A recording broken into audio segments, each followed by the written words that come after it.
সুন্দরবনে বেড়েছে অস্ত্রের ঝনঝনানি। 7টি জলদস্যুর আতঙ্কে নাভিশ্বাস উপকূলের কোটি মানুষের জীবন। প্রায় 2 বছর ধরে অপকর্মের পর এখন ভালো হতে চাইছেন দস্যুরা। অস্ত্র ফেলে ফিরতে চান স্বাভাবিক জীবনে। দস্যুরা বলছেন, সরকার চাইলেই তারা আত্মসমর্পণ করবেন। সুন্দরবনে একটি জলদস্যুর আস্তানা থেকে ফিরে মনিরুল ইসলামের বিশেষ রিপোর্ট। ক্যামেরায় ছিলেন কাজী জুয়েল।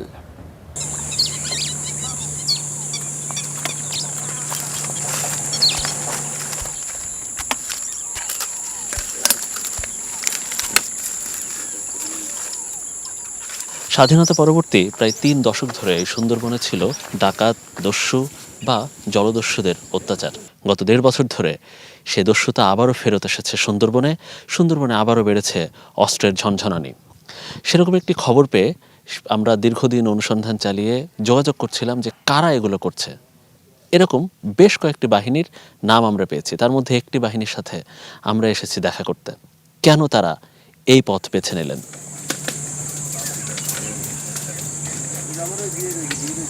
নিরাপত্তার কারণে এই দস্যু দলের নাম নিচ্ছি না আমরা।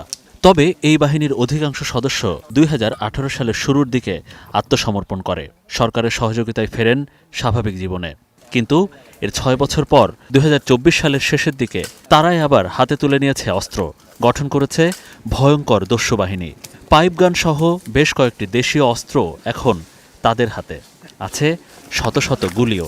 এই যে জায়গাটা হাউস করে কেউ নামে না, রাজনীতির কারণে আমার একটা মামলা ঢুকে দিল। কিভাবে বলছে যে একটা আসামি ধরে দিতে হবে। বলছে ভাই এলাকায় তো আসামি ধরলে শত্রু হয়ে যাবো, তো এগুলো তো ভাই আমার দ্বারা সম্ভব না। পরে মামলা দিছে, আমার ডাকাতি মামলা দিছে এবং আমার স্বীকার করেছে মারির কাপানে। কারণ মূলত কত সময় মাছ সহ্য করা যায়। মাছ পোনায় ধরতাম, এই মামলার কারণে এই পথে চলে এসেছি। 5 তারিখের পরে সরকার বদলি হয়ে যাওয়ার পরে খুব নির্যাতন শুরু হয়ে গেলো আমাদের পরে, যে তোদের সরকার যার কাছে স্যারেন্ডার করেছে তারা ফলাইছে, তোরা এলাকায় থাকতে পারবি না। জঙ্গলের মধ্যে বন বিভাগের সদস্য, জেলে ও মাছ ব্যবসায়ীদের টার্গেট করেই চলে দস্যুদের আয়। চোরাচালান সিন্ডিকেট ও দাদন ব্যবসায়ীদের জন্য ভাড়ায়ও খাটেন দস্যুরা। বাহিনী চালানোর জন্য করতে হয় হত্যা, অপহরণ, ডাকাতি। দস্যু বাহিনীতে থাকা কেউ কেউ আগে ছিলেন জেলে, তারাই আবার মুক্তিপণের জন্য জেলেদেরকে করেন নির্মম নির্যাতন। মাছ কাঁকড়া ধরে তারপরে মনে করেন যে টাকা নেওয়া লাগে।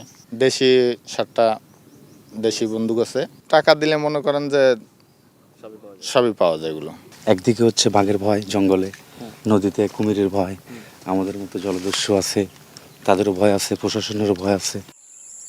সুন্দরবনে এখন তৎপরতা চালাচ্ছে 7টি দস্যু বাহিনী। এর মধ্যে সাতক্ষীরার সুন্দরবন ও সীমান্ত ঘেঁষা বঙ্গোপসাগর অঞ্চলে আলিফ বাহিনী, সুন্দরবনের সাতক্ষীরা অংশের লোকালয়ে জোনাব বাহিনী, খুলনার কয়রা, পাইকগাছা, দাকোপ এবং শিবসা নদীর পশ্চিম অঞ্চলে দুলাভাই বাহিনী, সুন্দরবনের জোংরা, ঝাপসি, ভদ্রা, পশুর নদীর 2 পাশে ছোট জাহাঙ্গীর বাহিনী, পশুর নদী হয়ে নন্দবালা থেকে কোকিলমণি, দুবলা, শেলারচর এলাকায় ছোট সুমন বাহিনী, শ্যালা নদী ধরে চাঁদপাই ও শরণখোলা রেঞ্জে শরীফ বাহিনী এবং পশুর নদীর পূর্ব পাশের ঘষিয়াঙ্গাড়ি ও বঙ্গোপসাগরের সীমান্তে তৎপর বড় জাহাঙ্গীর বাহিনী।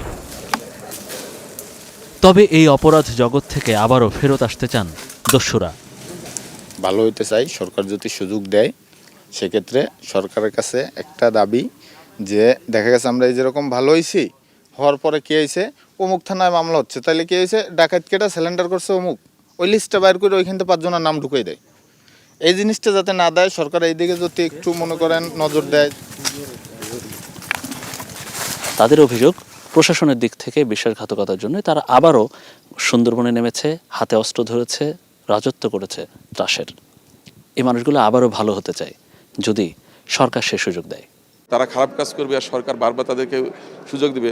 এখন তাদের একটা সুযোগ আছে, তারা যদি তাদের মতো করে পালিয়ে যায় তাহলে তারা রক্ষা পাবে, তা না হলে তারা রক্ষা পাবে না। কারণ আমরা এই ব্যাপারে হার্ডলাইন আছে এবং আমরা মন্ত্রণালয় থেকে সিদ্ধান্ত নিয়েছি যে কোনো মূল্যে আমরা সুন্দরবন সুরক্ষা করব এবং এই ধরনের দুর্বৃত্তায়নকে আমরা বন্ধ করব। তাদেরকে কেউ যদি মনে করে যে আবার আগের মতো করে আত্মসমর্পণ করার সুযোগ দেয়, আমি মনে করি না এটা কোনো ভালো কিছু হবে। কারণ হচ্ছে এতে করে একটা বাজে দৃষ্টান্ত তৈরি হবে। যে তারা আত্মসমর্পণ করুক, আদালতে স্বাভাবিকভাবে যে অপরাধীরা আত্মসমর্পণ করতে চায় সেভাবে করুক, কেউ তো বাধা দিচ্ছে না। সরকারের এমন হার্ডলাইন অবস্থানের পরেও বাস্তবতা হলো সুন্দরবনে জলদস্যু পরিস্থিতি দিনকে দিন খারাপের দিকে যাচ্ছে।